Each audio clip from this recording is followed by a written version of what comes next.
Indian പ്രധാനമന്ത്രി നരേന്ദ്രമോദിക്ക് Chinese president Xi Jinping നൽകുന്നത് ഒരു വമ്പൻ സമ്മാനമാണ്. അതായത് ചൈനീസ് വിദേശകാര്യമന്ത്രി വാങ് യി ഇന്ത്യയിലേക്ക് എത്തുന്നു. ഇന്ത്യൻ വിദേശകാര്യമന്ത്രിയുമായിട്ട് അതിനുശേഷം നമ്മുടെ ദേശീയ സുരക്ഷാ ഉപദേഷ്ടാവുമായിട്ടൊക്കെ ചർച്ച നടത്തി. അതിനുശേഷം പ്രധാനമന്ത്രി മോദിയുമായിട്ട് കൂടിക്കാഴ്ച നടത്തുന്നു. ഷാങ്ഹായ് ഉച്ചകോടിയിൽ പങ്കെടുക്കാനുള്ള ഔദ്യോഗിക ക്ഷണപത്രം നൽകുക എന്നാണ് ഉദ്ദേശം. പക്ഷേ ഇത് പ്രോട്ടോകോൾ ലംഘിച്ചുകൊണ്ട് പ്രധാനമന്ത്രിയെ കാണാൻ കഴിഞ്ഞു എന്നതിലൂടെ തന്നെ വലിയൊരു സന്ദേശം കൂടി നൽകുന്നുണ്ട്. ഇതുപോലെ തന്നെയായിരുന്നു നമ്മുടെ വിദേശകാര്യമന്ത്രിയായ എസ് ജയശങ്കർ ചൈനയിലേക്ക് ചെന്നപ്പോൾ ഷീ ജിൻപിങ് ഈ പ്രോട്ടോകോളൊന്നും തന്നെ പാലിക്കാതെ അദ്ദേഹത്തെ ചെന്ന് ഹസ്തദാനം ചെയ്യുകയും ചേർന്ന് നിന്ന് ചിത്രമെടുക്കുകയൊക്കെ ചെയ്തതാണ്. ഇവിടെ എന്താണെന്ന് പറഞ്ഞാൽ ചൈന ഇന്ത്യക്ക് നൽകുന്നത് റെയർ എർത്തുകളുടെ ഒരു വലിയ ശേഖരമാണ്. കാരണം ലോകത്ത് ഈ റെയർ എർത്ത് എന്ന് പറയുന്നത് ഏതാണ്ട് സർവ്വസാധാരണമാണെന്ന് പറയാം. പക്ഷേ അത് ഖനനം ചെയ്തെടുക്കുക, സംസ്കരിക്കുക, പിന്നീട് അത് ഉപയോഗിക്കാവുന്ന രീതിയിലേക്ക് പ്യൂരിഫൈ ചെയ്യുക, ഇതൊക്കെ ചെയ്യുന്നതിൻ്റെ കുത്തക ചൈനയുടെ കയ്യിലാണ്. എന്ന് പറഞ്ഞാൽ ലോകത്തെ മൊത്തം റെയർ എർത്തുകളുടെ 90% കുത്തകയും ചൈനയുടെ കയ്യിലാണ്. അമേരിക്കയും യൂറോപ്പും മറ്റ് രാജ്യങ്ങളുമെല്ലാം തന്നെ ആവശ്യങ്ങൾക്കായിട്ട് ചൈനയെ ഡിപ്പെൻഡ് ചെയ്യുന്നു. ഇപ്പം നമുക്കറിയാം, നിത്യേന ഉപയോഗിക്കുന്ന ഇലക്ട്രോണിക്സ് പ്രോഡക്റ്റ്സ് ഉണ്ട്. മൊബൈൽ ഫോണുണ്ട്, കമ്പ്യൂട്ടറുണ്ട്, അതുപോലെ തന്നെ സ്പീക്കേഴ്സ് ഉണ്ട്.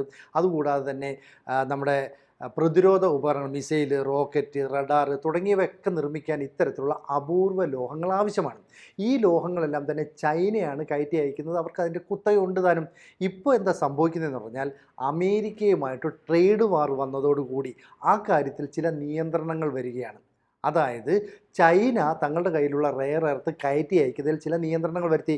എന്നിട്ട് പറഞ്ഞു, ഗുണനിലവാരമുള്ള അപൂർവ ധാതുക്കൾ കയറ്റി അയക്കുന്നതിൽ ലൈസൻസ് ഏർപ്പെടുത്താൻ ഞങ്ങളുടെ ഭരണകൂടം തീരുമാനിച്ചു. ഈ ഭരണകൂടം എന്ന് പറയുന്നത് ആരാ? ചൈനയിൽ ഏകാധിപത്യ ഭരണം നടത്തുന്ന ഷീ ജിൻപിങ് ആണ്. അദ്ദേഹം അത്തരമൊരു നിലപാടെടുത്തു എന്ന് ലോകരാജ്യങ്ങളെ അറിയിക്കുന്നു. ഇത് അമേരിക്കയ്ക്ക് വലിയ തട്ടുകേടാണ്. കാരണം ഇലക്ട്രിക് കാറുകൾ നിർമ്മിക്കണം, ഈ കാറ്റിൽ നിന്ന് വൈദ്യുതി ഉൽപ്പാദിപ്പിക്കാൻ വേണ്ട ടർബൈനുകൾ നിർമ്മിക്കാൻ ഇത് വേണം. എന്തിന്? ഇലക്ട്രോണിക്സ് ഉൽപ്പന്നങ്ങളും അതുപോലെ തന്നെ പ്രതിരോധ ആയുധങ്ങളും ഒക്കെ നിർമ്മാണത്തിന് ഈ റെയർ എർത്തുകൾ വേണം. പ്രധാനപ്പെട്ട റെയർ എർത്തായ നിക്കോഡിയം, ഡിസ്പ്രോമിയം, തെർബിയം, യൂറോപ്പിയം, സെറിയം തുടങ്ങി 17ഓളം രാസമൂലകങ്ങൾ അടങ്ങുന്ന ഈ ഘടകങ്ങളുടെ എല്ലാം തന്നെ പ്രധാന കുത്തക ചൈന കൈവശം വെച്ചു. ഇവിടെയാണ് ഇന്ത്യക്ക് മേൽ ഈ ഇറക്കുമതിയിൽ ചില നിയന്ത്രണങ്ങൾ ഏർപ്പെടുത്തിയത് പിൻവലിച്ചു എന്ന് ചൈന പറയുന്നത്. അതായത് നമുക്ക് യൂറിയം ഇറക്കുമതിയിൽ മുൻ വർഷത്തേക്കാളാണ്ട് 20% കുറവ് മാത്രമാണ് ചൈന തന്നത്. ഇപ്പോൾ ആ നിയന്ത്രണം എടുത്തു കളഞ്ഞു. അപ്പം വളങ്ങൾ ഉൾപ്പെടെ നമുക്ക് തരുന്നു.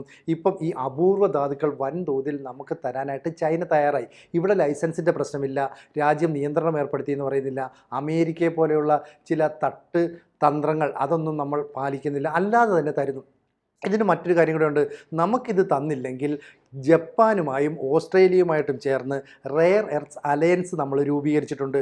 അതുമായി ബന്ധപ്പെട്ട പ്രവർത്തനങ്ങൾ മുന്നോട്ട് കൊണ്ടുപോകാൻ നമുക്കറിയാം. കാരണം ഓസ്ട്രേലിയയിൽ ഈ ടെക്നോളജി, അതായത് റെയർ എർത്തുകൾ പ്യൂരിഫൈ ചെയ്യാനുള്ള സാങ്കേതിക വിദ്യയും നമ്മുടെ രാജ്യത്തെ അപൂർവ ധാതുക്കളുടെ വലിയ ശേഖരവും ഇത് ഉപയോഗപ്പെടുത്തി കഴിഞ്ഞാൽ ഒരു പക്ഷേ ലോക വിപണിയിലേക്ക് ഇത് മാർക്കറ്റ് ചെയ്യാൻ പോലും നമുക്ക് സാധിക്കും. അത്തരത്തിൽ ഏതാണ്ട് 6 ദശലക്ഷം റെയർ എർത്ത് ഓക്സൈഡ് നമ്മുടെ കൈവശമുണ്ടെന്നാണ് പഠനങ്ങൾ തെളിയിക്കുന്നത്.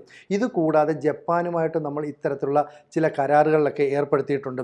ഇപ്പോൾ ക്രിട്ടിക്കൽ മിനറൽസ് ഇൻവെസ്റ്റ്മെൻറ്റ് പാർട്ണർഷിപ്പ് എന്ന് പറഞ്ഞിട്ട് ഓസ്ട്രേലിയയുമായിട്ട് നമ്മൾ ഒരു എഗ്രിമെൻ്റ് ഒപ്പുവെച്ചിട്ടുണ്ട്.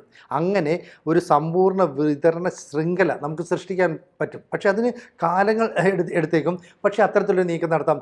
കൂടാതെ ഇന്ത്യൻ പ്രധാനമന്ത്രി നരേന്ദ്രമോദി ഏതാനും മാസം മുമ്പ് ലാറ്റിൻ അമേരിക്കൻ രാജ്യങ്ങളായ അർജൻറ്റീനയും ബ്രസീലും സന്ദർശിച്ചു. അതിനുശേഷം Ghana, Namibia, Trinidad and Tobago തുടങ്ങിയ രാജ്യങ്ങൾ സന്ദർശിക്കും. ഈ രാജ്യങ്ങളിലൊക്കെ തന്നെ അപൂർവ ധാതുക്കളുടെ വലിയ ശേഖരമുണ്ട്. അപ്പോൾ ചൈനയെ കൂടാതെ ഇവർ വിശ്വസിക്കുന്ന ഒരു രാജ്യം ഇന്ത്യയാണ്. ആ ഇന്ത്യക്ക് ആവശ്യമുണ്ടെങ്കിൽ ഇത്തരത്തിലുള്ള റെയർ എർത്ത്സ് നമുക്ക് ലഭിക്കും.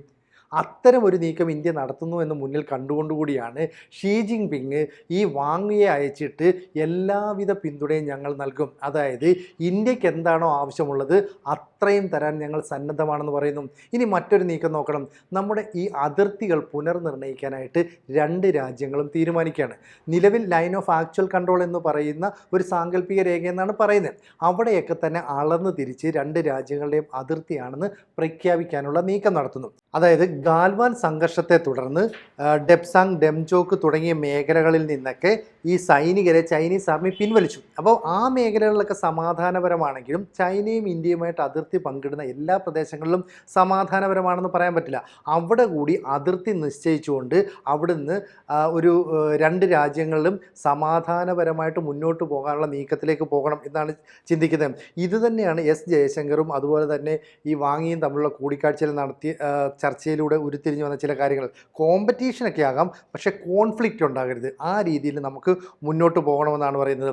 അപ്പോൾ വ്യാപാര ബന്ധങ്ങൾ മെച്ചപ്പെടുത്താനായിട്ട്, വിമാന സർവീസുകൾ പുനരാരംഭിക്കാനായിട്ട്, വിസ നൽകുന്ന കാര്യത്തിൽ ഇതിലൊക്കെ തന്നെ ഇരു രാജ്യങ്ങളും തമ്മിലുള്ള ബന്ധം കൂടുതൽ ദൃഢമാക്കാനായിട്ട് തീരുമാനിക്കുന്നുണ്ട്.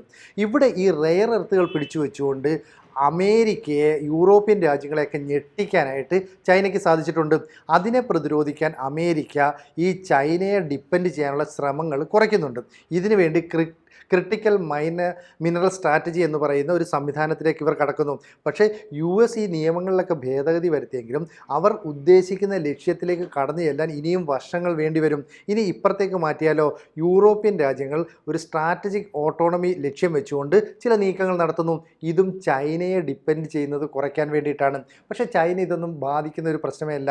കാരണം ഇന്ത്യയും ചൈനയും തമ്മിലുള്ള ബന്ധം ദൃഢമാക്കാൻ ഈ ഷാങ്ഹായ് ഉച്ചകോടിയിലൂടെ സാധിക്കുമെന്ന് കൃത്യമായിട്ട് ചൈനയ്ക്ക് മനസ്സിലാകുന്നുണ്ട്. അതുകൊണ്ടാണ് ചൈനീസ് മാധ്യമങ്ങളിലൊക്കെ തന്നെ ഇന്ത്യൻ പ്രധാനമന്ത്രിയെക്കുറിച്ച്, ഇന്ത്യയെക്കുറിച്ചുള്ള വാർത്തകളൊക്കെ ഇങ്ങനെ നിറഞ്ഞു നിൽക്കുന്നു. ഒപ്പം വ്ളാഡിമിർ പുടിനും റഷ്യയിൽ നിന്ന് ഈ ചൈനയിലേക്ക് എത്തുന്നു. അങ്ങനെ ബ്രിക്സ്, ഷാങ്ഹായ് എന്നീ പറയുന്ന കൂട്ടായ്മകൾ ഇനി ലോകത്തെ നിയന്ത്രിക്കുന്ന തലത്തിലേക്ക് പോവുകയാണ്. നമുക്കറിയാം, പ്രധാനപ്പെട്ട ഇലക്ട്രിക്കൽ ഉൽപ്പന്നങ്ങളൊക്കെ നിർമ്മിക്കണമെങ്കിൽ ഈ റെയർ എർത്ത് വേണം. കൂടാതെ ഈ റെയർ എർത്ത് പിടിച്ചു വെക്കാൻ ചൈനയ്ക്ക് സാധിച്ചാൽ വിലവർധനവും ഉണ്ടാകാം. സ്വാഭാവികമായിട്ട് വിതരണ ശൃംഖലയിൽ ഒരു കാലതാമസം നേരിടാം. അങ്ങനെ ഉണ്ടായിക്കഴിഞ്ഞാൽ ഈ ഉൽപ്പന്നങ്ങൾക്ക് ക്ഷാമം നേരിടും.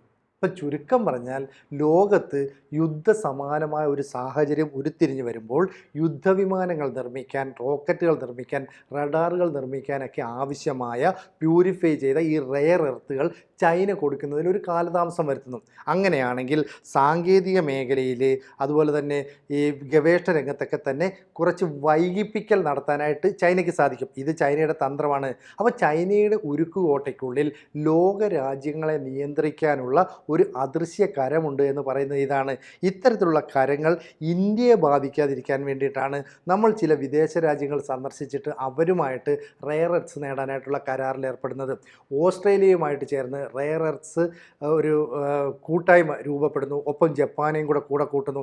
ഇത്തരം നീക്കങ്ങൾ അപകടകരമാണെന്ന് മനസ്സിലാക്കിക്കൊണ്ടാണ് ചൈന നമുക്ക് എല്ലാ പിന്തുണയും നൽകുന്നത്. ഇപ്പം നമുക്കറിയാലോ, മിസൈൽ സംവിധാനങ്ങൾ, റഡാർ, ഉപഗ്രഹങ്ങൾ ഇവയൊക്കെ നിർമ്മിക്കാതെ ഒരു രാജ്യത്തിനും ഇനി മുന്നോട്ട് പോകാനായിട്ട് സാധിക്കില്ല.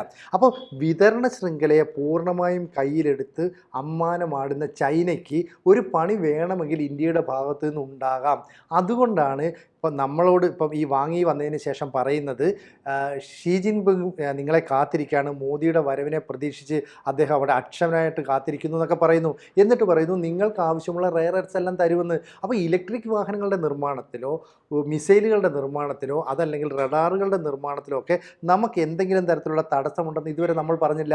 പക്ഷേ അമേരിക്ക ഉൾപ്പെടെയുള്ള രാജ്യങ്ങൾ ഇലക്ട്രിക് കാറുകളുടെ നിർമ്മാണം വരെ നിർത്തിവെച്ച സാഹചര്യമുണ്ടായി.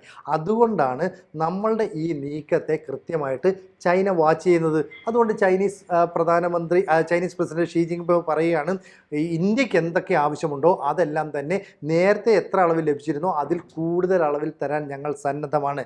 ഞങ്ങൾ അതിനു വേണ്ടിയിട്ടുള്ള എല്ലാ നയങ്ങളും പരിഷ്കരിക്കും. അപ്പം ഇരു രാജ്യങ്ങളും തമ്മിലുള്ള വ്യാപാര, സൈനിക, നയതന്ത്ര ബന്ധങ്ങൾ മെച്ചപ്പെടുത്താനായിട്ട് ചൈന ഇങ്ങോട്ട് സന്നദ്ധമായി.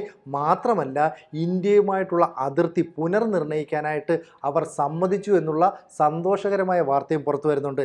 എന്തായാലും ഇന്ത്യക്ക് ചൈനീസ് പ്രസിഡന്റിന്റെ വമ്പൻ ഗിഫ്റ്റാണ് ഇപ്പോൾ ലഭിച്ചിരിക്കുന്നത്. കൂടുതൽ വാർത്തകളും വിശേഷങ്ങളും നിങ്ങളിലേക്ക് എത്താൻ ABC മലയാളം സബ്സ്ക്രൈബ് ചെയ്യുക, ബെൽ ബട്ടണും അമർത്തുക.